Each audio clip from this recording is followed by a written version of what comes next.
Welcome to the Good, the Bad, and the Sequel Q&A. My name's Doug. So the next sequel that we're going to be covering is the 1990 horror classic, Sorority House Massacre II.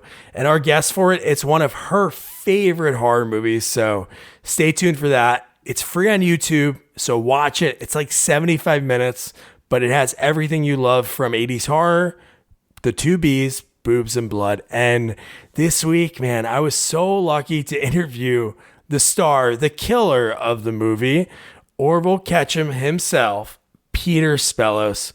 Man, when I go into these interviews, I do as much research as I can, but for some people, there's just not biographies or other interviews I can check out, which I personally love. And Peter is a local guy. I'm in New Jersey. He's from New York City.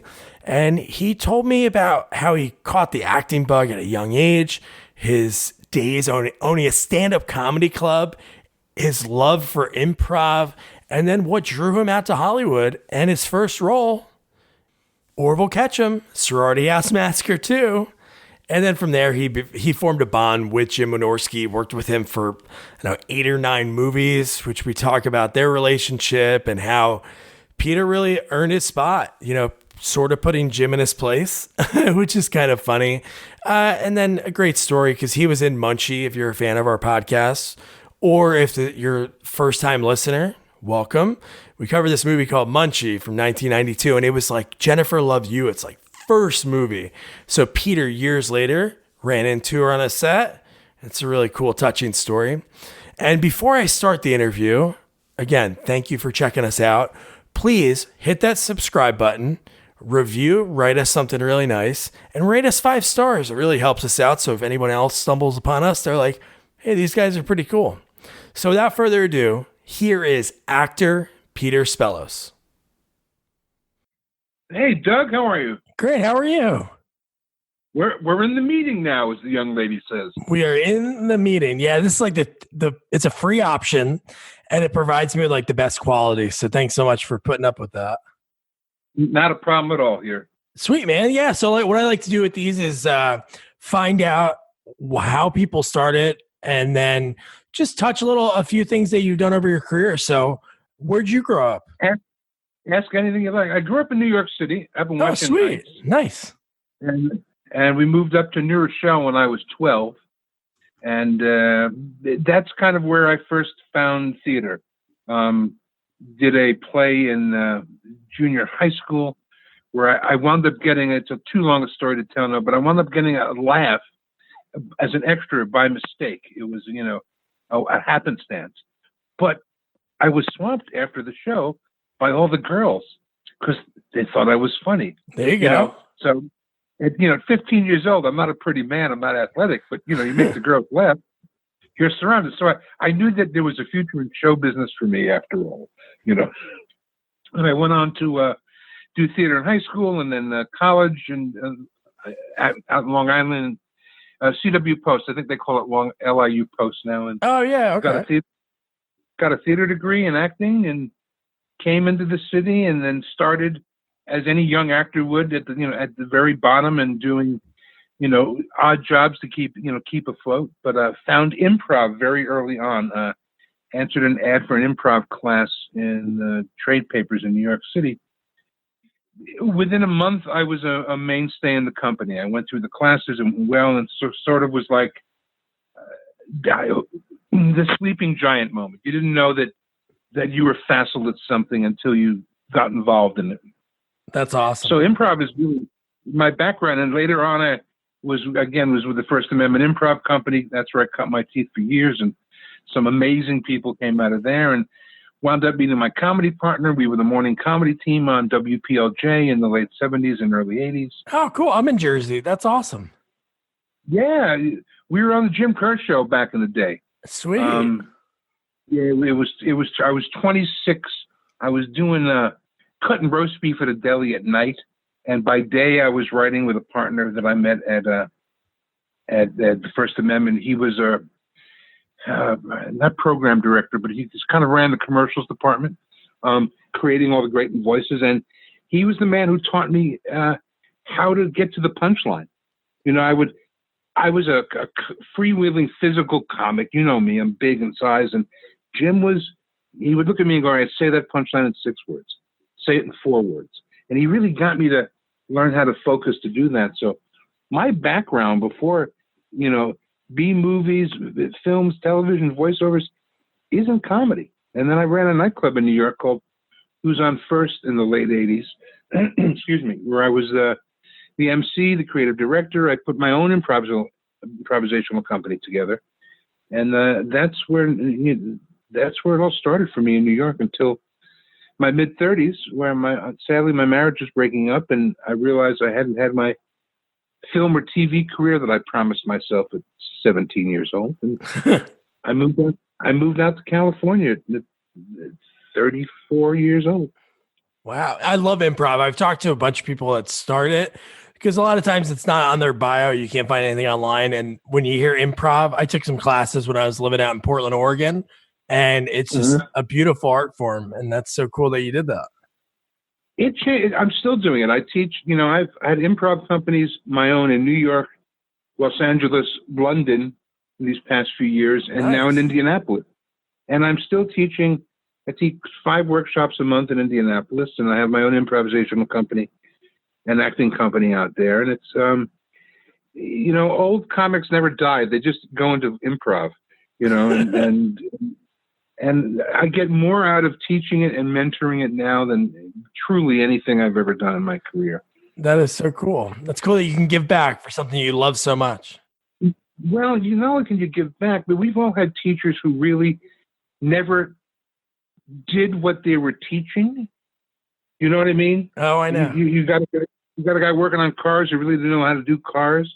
But this is who I am. This is my whole life. So, I try and demystify, show business can be very, California, New York, Chicago. And it's like, no, can we curse on this podcast? Yeah. Well, I look at my sons and go, you fucking do this? Yeah. I'm a fat kid from New York City who followed his dreams. So, what I get out of teaching and mentoring right now is, I'm going to be 66 this coming weekend. I'm in Act 3 of my life here. This is the time where, our hero gets the girl and rides off into the sunset. Yes. That's great. So what was your first acting gig when you got out to LA? Was it one of these voice acting roles that are on your IMDb? I don't know if that's ever right. It was Sorority House Massacre II. That was your first acting role? That was, aside from being involved in the theater company, that was, I had God, this is 30 years ago, Doug. Yes. As we used to say in the 60s, do you know how many drugs ago that is? That's a lot of memory ago. But I wound up auditioning for Jim Wynorski and Julie Carmen, Roger's wife. And I knew it was going to be a good day when I went up to their office in New Horizons, and there was like 27 girls in the room and me. I went, if nothing else happens, I've already won. And I auditioned and I walked in and did this Orville Ketchum character, this Orville Ketchum. I looked at Jim Wynorski and I said, kind of like James Bond, but on Thorazine. And he gave me the look like, who the hell are you? And I booked it right there. And the story I tell about Jimmy Wynorski is I booked it. It was Sorority House Massacre. We were doing the entire film, in 7 days or 6 days. I don't actually remember him because they were about 15-hour days. Yeah. And Jim, it was late. It was cold, even for California at 3 o'clock in the morning. Everybody was tired. And he was just lacing into some poor grip who was not paying enough, money, not getting paid enough for working in the guerrilla filmmaking. And the whole set got absolutely silent. And I stood there and I just started applauding. I went, ladies and gentlemen, Jim Wynorski, the Jim Wynorski dancers, we right out, stay with us. And the whole place broke up. It loosened everybody up. Wynorski turned on me with that, who the fuck are you, look? And we were instant friends. Then we realized we were both kids that grew up in New York City and loved the same things and Abbott and Costello on Sunday mornings. And so there was this great friendship. And I wound up, if the bus hit me tonight, Doug, it wouldn't say improv actor. It wouldn't say film and television actor. It would say B-movie actor Peter Spellos died today. And that would be just fine. I wound up I lost count. It was a dozen to 16 with Wynorski, and I think it was close to 20 with Fred Olin Ray. And these became friends. I don't know how old you are, son, but I'm from the 60s when Johnny Carson was everything on television, and he had a thing called the Mighty Carson Art Players, where he did all his characters. Yeah. Well, this is what working with these guys in the B-movie business was like. It was sort of like, I understood it from theater. It was a fraternity. It was a theater company of actors. They hired you because, you made them laugh, and you knew your lines. You're on time. No bullshit. We got 72 setups we're doing today, and you did the work. But what came out of that was not a career. What came out of that was more than that, was friends. Yeah. I rewatched Sorority House Massacre II last night. And I remember seeing it as a kid, and that was like the exact thing. I was born in 86. So like as a kid, like those kind of movies, that kind of horror. Yeah. Hey, Doug, I got pants older than you. Okay. So that they just have to say that. Yeah, so like movies like that, those type of horror, like those B horror movies, like when you go into it, when you're watching it, you know what you're going to get out of it. But one thing that was always cool, and I'm sure it was used before, but when I was growing up, like I know you did last summer, and I'm like, oh, that is what Orville Ketchum used in Sorority House Massacre, the same weapon.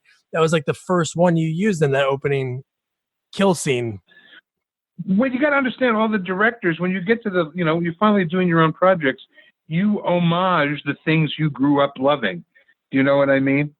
So with Jim, it was always the horror movies that would play on Saturday mornings on a cartoon show, and he brought that joy. And he was big into comedy. What nobody realized except Wynorski and I on Sorority House Massacre II, we were making a comedy. It was a spoof, but the girls thought it was serious, and that's why Jimmy and I got along, because, off camera, I was just, making them laugh. I was doing Costello voices all day long, and we were doing lines from Who's On First and Abbott and Costello. So it certainly was the halcyon days for me when I first came to Los Angeles from New York and fell into this and cut my teeth. I mean, all that B-movie stuff that I did really allowed me to do all the A-movie stuff that I did. Yeah. Because I was fearless. In fact, when I walked in to, by the way, you'll never shut me up. You ask me one question and I'll speak for an hour. That's how that works. It was a show for HBO, Dream On, and John Landis was directing. And I walked into the audition I know. I walked into the audition. He looked at my resume. He said, Fred Olin and Jim Wynorski. I said, yeah. He said, Dinosaur Island. I said, yeah. He said, these are the worst directors in the world. I went, and he took a beat. He says, I love these guys. Can you get me a copy of the film? I went, absolutely. So we're chatting, did the audition, walked out. The casting director goes, the fuck was that? I go, John's a fan, I guess. And wound up booking the episode and working with John Landis, and I got him a copy of Dinosaur Island, which he loved. And it was, everybody loves the movies they never talk about. Those VHS, 70s, 80s, horror, detective, whatever the genre you were into, when it was really first coming out that you could go to a video store and get the movie, you could see on a Friday night, you could look at the box and go, oh, wow, tits and violence. That's what I want. and that was the 80s box covers, so I was just I wouldn't say a reluctant citizen. I just kind of fell into this. And because of my comedy background, That's why we were able to make Orville funny. In the second one, the remake, Jim let me do some stuff on camera. Well, I just went, just keep it rolling. I'm going to do a silent bit here. And to have that kind of a relationship as a young actor on film was, again, it allowed me to bring my improv training into the movie. Excuse me. And to be a regular contributor to the genre. To this day, some guy named Doug from New Jersey is interviewing me in a podcast because of the B movies I did 30 years ago. Yeah, no, it's cool. Like I told you in the one email, cool. I don't know if it was when I emailed you or on Twitter, and I said I just interviewed Don Fauntleroy for his career, and we talked Munchie. Do I know who that is? Yeah, he was the director of photography on Munchie and Munchie Strikes Back. Okay, I can't put again. Yeah, he's married to Leslie Ann Down, who was the star of the second movie. Right. Yeah, but it's 1,000 faces ago. Oh, friend, I know. What I remember from that movie is working with John Byner, because he was like a voiceover and stand-up comic hero. So to me, that movie is I got to work with John Byner. Oh, that's cool. No, the thing that was cool about Don, when I talk to people, I don't know what part of their career is going to like strike a chord. And I'm going through everything. I mentioned Munchie, and obviously I don't see you, but I felt him like light up. He was like, oh, that was the first time, because Corman gave him the opportunity to, and probably Jim too, to let him be a director of photography for the first time, because he did like an ABC after school special and he could work with kids. And then from there, he blew up. He's been in a lot of stuff, directed a bunch of Seagal movies, Anaconda movies. So yeah, he was pretty cool. I think Andrew Stevens was producing at that time on the movie too. Oh, he was producing it too. Yeah. Yeah, because Andrew's one of the stars. Yeah, we talked about that movie. Munchie was a pretty wild movie. It's so, you know what? No matter where I went, no matter what A-list, and I did a lot of great stuff. Someone would come up to me and goes, Spellos, right? I go, yeah. He said, I was key grip on so-and-so, on Dinosaur Island. And it was just this like great fraternity of it was guerrilla filmmaking. It's the closest, again, I said before, akin to a theater company. You knew everybody.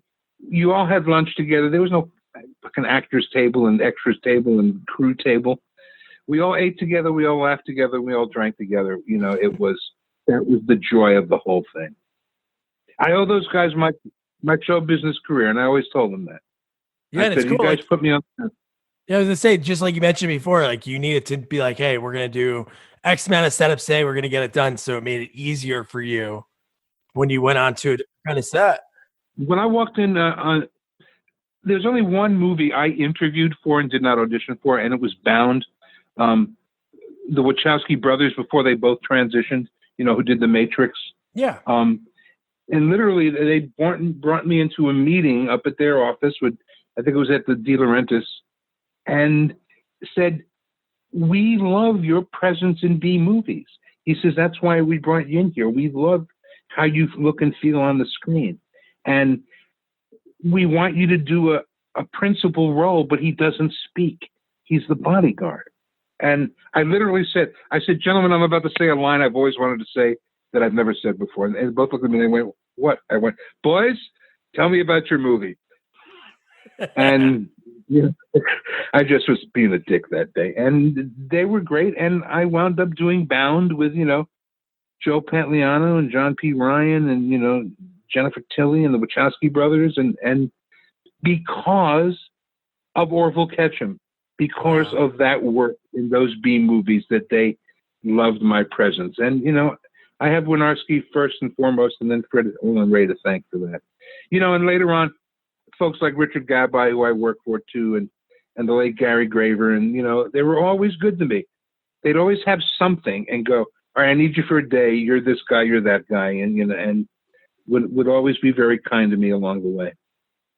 So do you ever go to like Comic Cons or any of those like autograph shows? I've gone to, first one I did was Cinema Wasteland. I actually did it with Wynorski about, you're asking me to remember what time it is here. Oh, it doesn't have to be exact. 4 or 5 years ago. And from there I wound up at Indie PopCon in Indianapolis, and that's what got me to Indianapolis.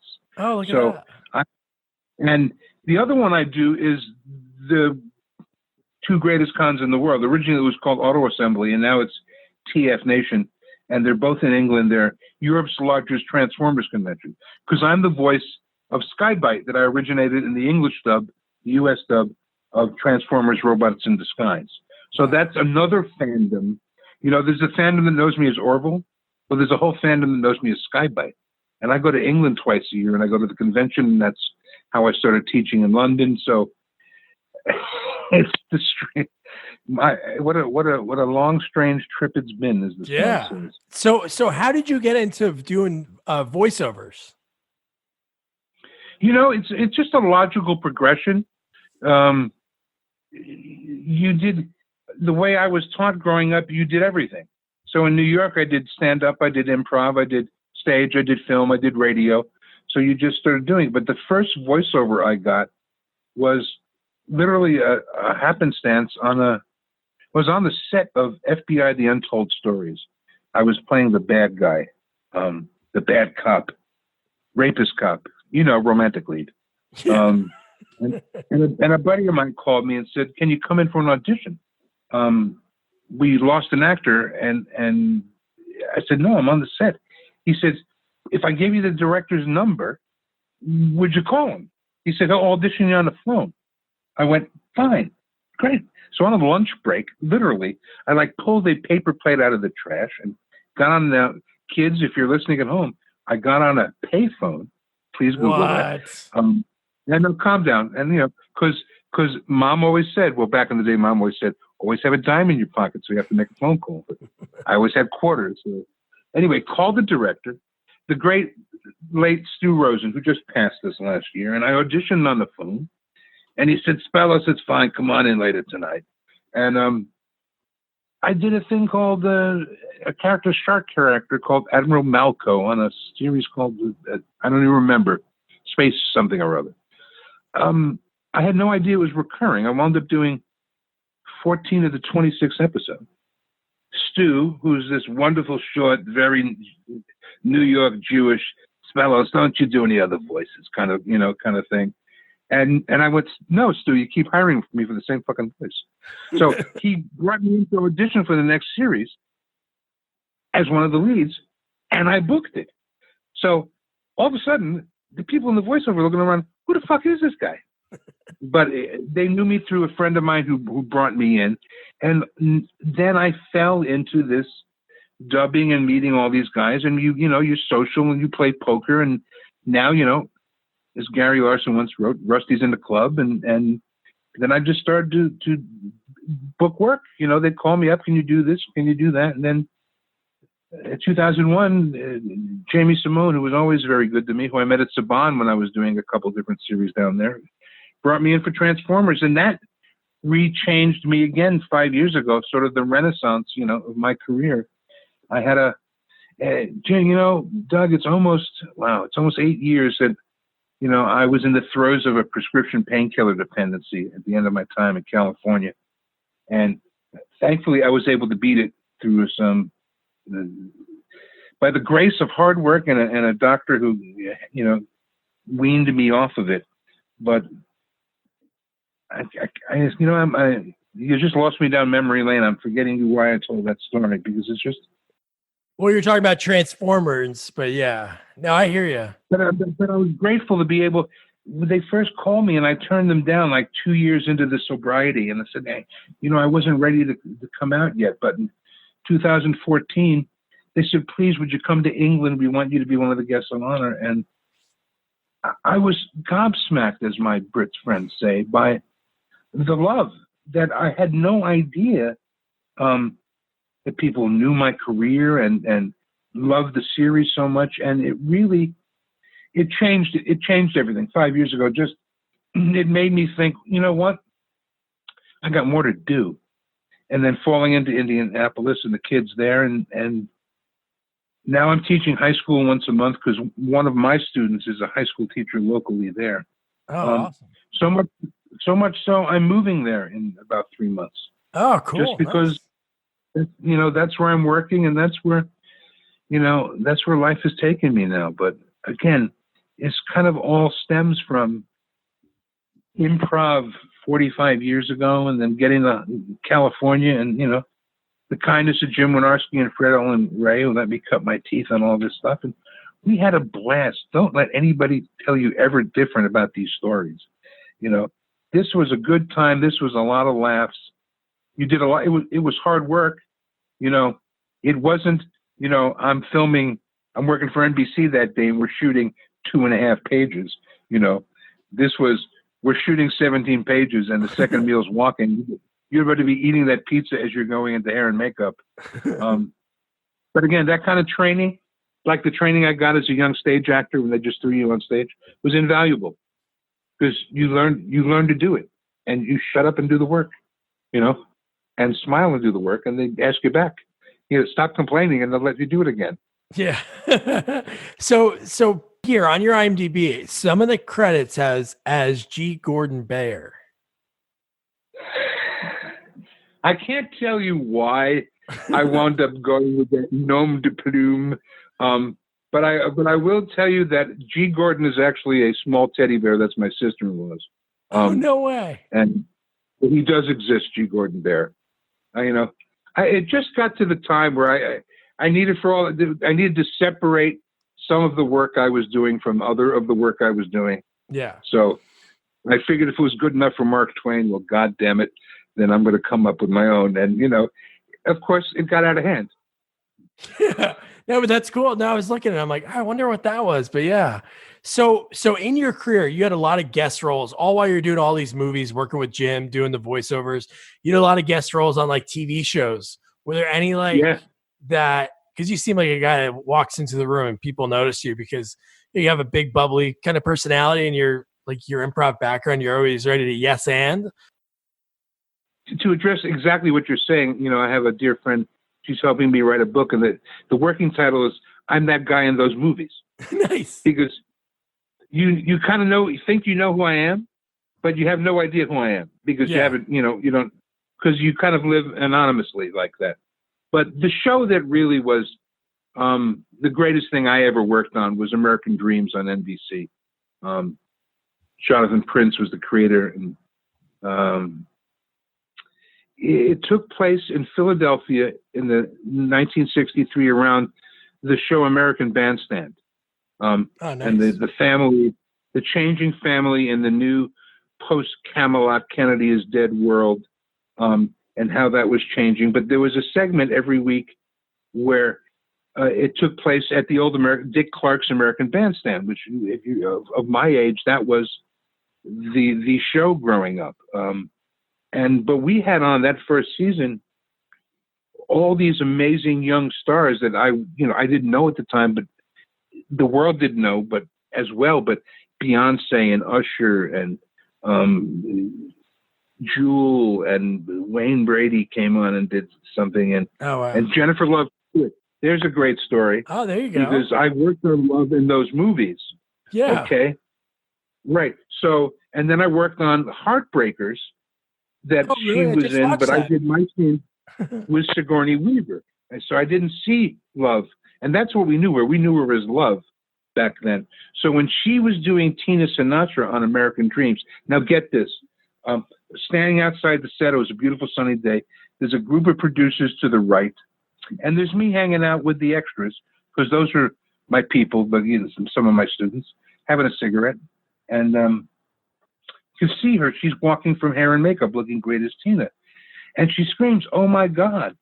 And she starts to run in the direction. Now, I think the producers thought she was running towards them, but she runs into my arms and gives me a big hug. And there was this, "Oh my God, how are you? Good to see you. You're in the show. And I saw you in the movie." And it was great, because I looked at the producers like, "Oh yeah, I'm the shit. Yeah." I know you. I knew her as Love Hewitt. So even then, my friend, Munchie and Little Miss Millions, I think that was the movie that I first did with Love that Jim directed, that Dr. Johnny Fever, Howard Hessman was also in. where I played Ralph the bus driver. Jimmy and I's homage to Ralph Cramden. Oh, look at that. That's cool. So we were always doing that shtick. So I have no idea what the original question you asked me was, but that's what happens when you get me. Oh, no. I was asking like shows that you were on. American Dreams. That's cool. Oh, American Dreams. It was as a young actor, I always wanted to do the Christmas episode. All the great sitcoms, Mary Tyler Moore, The Odd Couple, The Honeymooners, they all had their Christmas episode. Well, I always thought, you know what? I want to get in a TV series one day where I'm on the Christmas episode. So we got to do it. I got to have a Santa hat on, and I got to it was like another one of those ridiculous childhood dreams where you go, well, shit, here I am exactly where I said I wanted to be. So, and then you almost got to think of another dream so you can conquer that one, because you're like, oh, I almost checked off everything off my bucket list. I got to add to it. Well, you know what? I've been a very fortunate man. Like I said, I just, let me put it this way. This is what I tell my students. I said, it's either what you do or who you are. I said, if this industry is this career, this acting is what you do, you're going to have successes, you're going to have failures, but in the end, go home to Cincinnati, your parents miss you, have a baby, and you get on with your life. I said, now, but if this is who you are, welcome to your life, because this is forever. You'll have jobs that are not your career, you'll have different things, but, I'm a lifer. I don't know anything else. I'm semi-retired. I'm 66 years old. I'm teaching 5 workshops a week in Indianapolis, so much so I'm moving out there. Do you know what I mean? What would I do if I couldn't do this? So lucky doesn't even begin to touch it, my friend. Yeah. And one thing I jotted down when I was looking at your IMDb and checking things out was a movie called Guyver, The Guyver, with Jimmy Walker. Like the photo of you and Jimmy Walker is so cool. And then, Michael Berryman's in it, and of course, Mark Hamill. Well, first of all, the 4 henchmen were Michael Berryman, Jimmy J.J. Walker, Spice Williams, a professional wrestler, and yours truly. An unholy foursome that has never been seen in film history again. That's awesome. Mark Hamill, before he became the Joker, and he was just coming back out. He was a nice guy, very chatty. But Brian Usna, the producer, knew me from the Wynorski stuff, and Steve Wang, who did a lot of the creatures that Stan Winston helped create, the Predator and stuff like that, and Screaming Mad George was the 2 creative geniuses on this movie, because I didn't know what the Guyver was. It was the history of it in Japan, and we were doing this American live action version. But these guys were so creative, and they brought us in for rehearsals just to watch us move, because then they would have our stunt guys come in who played our zoonoids, and they would watch us walk. So the zoonoid would walk like we would walk. They would try and it was a fascinating, it was a very stage rehearsal process for a film. In fact, next to Sliders, the most rehearsal time that I ever got on a film set. Oh, wow. It looks pretty cool. I got to try to check it out. It looks really awesome. It is. Then Steve went on to do a second one, I think, that he produced as well, called The Guyver Dark Hero, and that's the one the fans like a lot more. The fans are not big on this movie because it's kind of campy, because it's my fat self and Jimmy J.J. Walker, rapping. So once again, I had a blast. I worked with Dynamite himself. Do you know what I mean? That is a blast. At the end of the day, Doug, I won. Yes. With the career I had, I won. Next question, please. That kind of thing. So, Peter, for a guy that's been in a lot of different things, do you ever keep mementos, or are you not one of those people that would do that? I do, but I'm trying to think. I'll tell you one. When things were going south in California, and I was trying to get home. I was selling all my possessions because my mom was suffering from dementia at the time, and I wanted to get home and be there for her and rid myself of this prescription painkiller habit. And a fan wrote me and said, I heard, that you're struggling and wanted to know, do you have any memorabilia? And I went, I really don't have. And I thought, you know what? I have one of the Orville shirts that I've saved. That's cool. And he went, I'll give you $300 for it. And I took a beat and I said, where am I mailing it? And so in my darkest hour, before the Renaissance and my return, Orville saved my life again. You know what I mean? That non-talkative bastard he just keeps moving forward. So, but aside from that, I might have a couple of scripts or a hat or a shirt, but I have pictures. Every time, that's what I have. That's cool. Every time in wardrobe, they would take a picture of you, Doug, for wardrobe. And back in the day, they were all on Polaroids, so they could immediately see on the set what you look like, so they could dress you exactly like that on the next scene. I would always say to the wardrobe girl, take one for me. And they wouldn't. So I have this series of Polaroids from films and TV shows that I've done over the years. That I guess that is the one keepsake. Aside from everything's streaming now. My career is splayed out for you like a dead body for a coroner. Do you know what I mean? Yeah. Like turkey buzzards. Pick your favorite intestine and have a go at it. But that's perfect for your book that you did do that, and you had the wherewithal to think of that back then while you're getting the photos. Hey, give me one too, because that's like a perfect center part of your book. I just thought, someday I'm going to be in the old actor's home, crapping in my pants, not remembering anybody, and I might as well have these pictures and go, who I used to be, and she go, no, honey, is it pudding? Yeah, it's pudding. Come on in, and there goes another showbiz career, Doug. Hey, but at least you have the photos to remember it. I think that's pretty cool. And you know what? I won. Like I said before, I'm working on borrowed money right now. I'm playing with house money at this point. Hey, but you're giving back, so that's cool. So when are you heading to Indianapolis? I actually leave on Friday it's my birthday weekend too. So we're going to be having a good time with the students and working that and looking for an apartment and continuing my surprising career at 66 as a mentor. I'm really digging going in once a month and teaching high school students, because usually my students have always been 18 to 65. Yeah, because that kids that age are pudding. They're not done yet. They're in this sort of amorphous stage, and they're sort of like golden retrievers. There's far too much energy for me at this point. I can't deal with that. Except these kids are fantastic.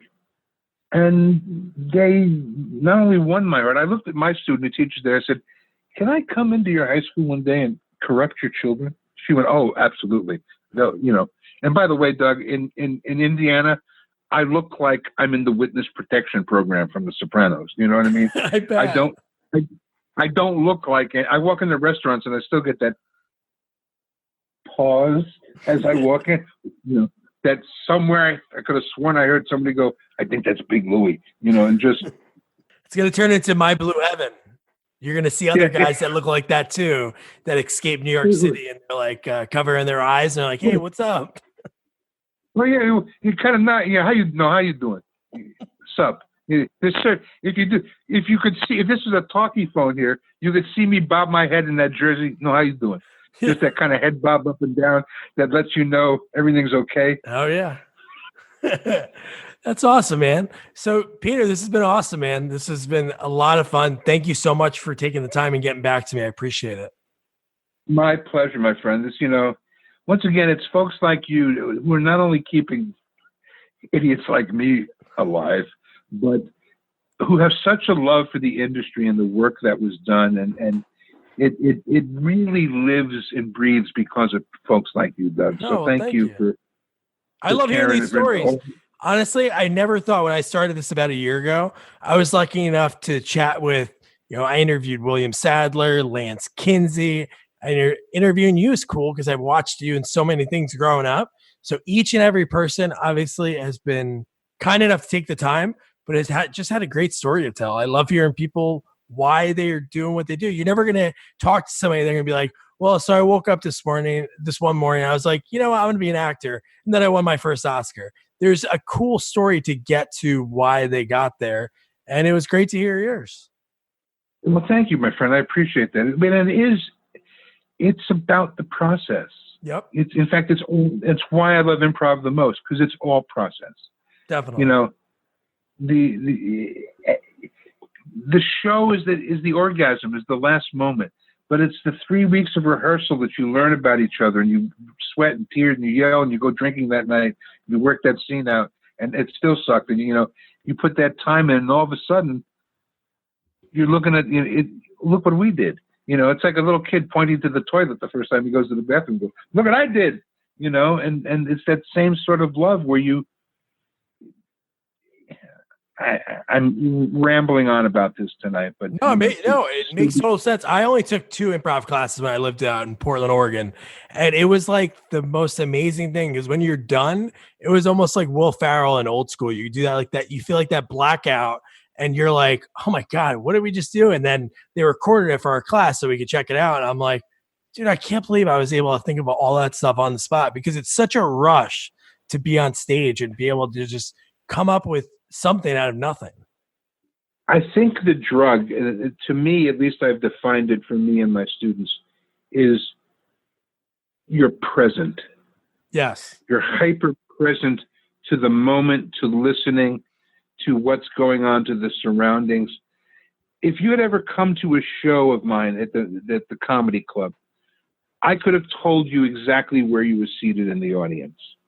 You know what I mean? There was that awareness. It's spidey sense is the only other way I can describe it. That you on stage as an actor and you're doing improv, you just get this awareness of where the pieces are, and is there a piece missing?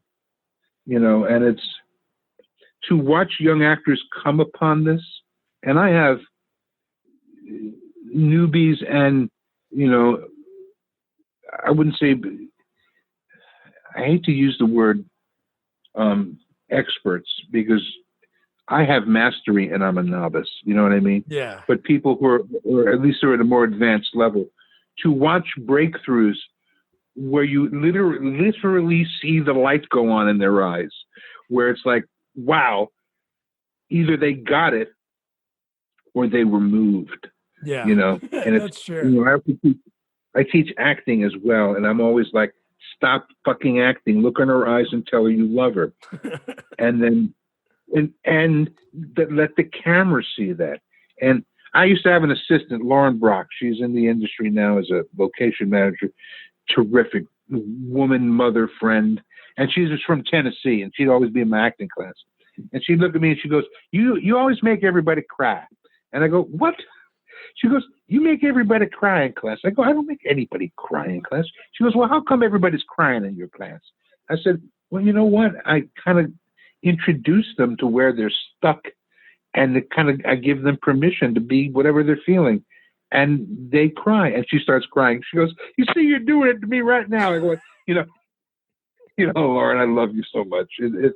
It's getting people at this point to be free, Doug, and there's nothing like that. There's nothing I could do on stage or in front of a mic that would be better than looking at a young actor and introducing them to themselves and watching them let go of the fear and walk into it anyway.